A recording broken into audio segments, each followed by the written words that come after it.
BRS నేతలు అవివేకంగా మాట్లాడడం విడ్డూరంగా ఉందని మాజీ ఎమ్మెల్యే మాజీ ఆర్టీసీ చైర్మన్ గోనె ప్రకాశ్రావు అన్నారు. నగరంలోని ప్రెస్ భవన్లో ఆయన మీడియాతో మాట్లాడారు. బీఆర్ఎస్ నేతలపై ఆయన మండిపడ్డారు. బీసీలపై ఎమ్మెల్సీ కవిత కపట ప్రేమ చూపిస్తున్నారని తెలిపారు. బీఆర్ఎస్ నేతల మాటలు దెయ్యాలు వేదాలు వల్లించినట్లుగా ఉన్నాయన్నారు. సావిత్రిబాయి పూలే జయంతి రోజున కవిత ధర్నాలు చేయడమేంటని ప్రశ్నించారు. కవితకు నూతన జాతకుడు దొరికాడని, త్వరలో ముఖ్యమంత్రి కాబోతున్నారని చెప్పాడని అన్నారు.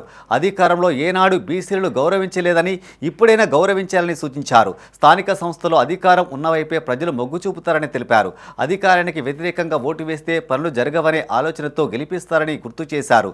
కేటీఆర్ ఉత్తర ప్రగల్భాలు పలకవద్దని, బీఆర్ఎస్ నేతలు నీతి సూక్తులు వల్లించొద్దన్నారు. ఆనాడు కేసీఆర్ డబుల్ బెడ్రూమ్లు ఇవ్వలేదని, కేవలం సిరిసిల్ల, సిద్దిపేట, గజ్వేలలో మాత్రమే అందించారని గుర్తు చేశారు. జిల్లా పార్టీ అధ్యక్షులు కానీ ఎంతమంది బీసీలకు ఇచ్చారమ్మా? 9 సంవత్సరాల అధికారం ఉన్నారు. ఈరోజు అధికారం పోయిన తర్వాత దళితులు ముఖ్యమంత్రులను చేయలే. ఓకే, దళితులు 18%, 6 ఎస్టీ, 24%. క్యాబినెట్లు ఎంతమంది అమ్మా?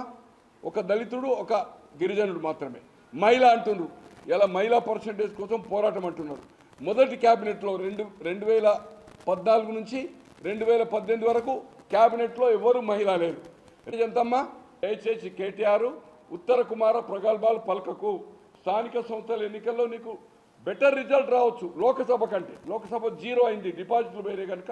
కానీ మెజార్టీ రావడం అనేది impossible. It should be the definite. ప్రజలు ఏది అధికారం ఉంటే ఆ అధికారం వైపు ఓట్లేసిన చరిత్ర గత 40 సంవత్సరాలకెళ్ళి ఇది జరుగుతూ ఉంది.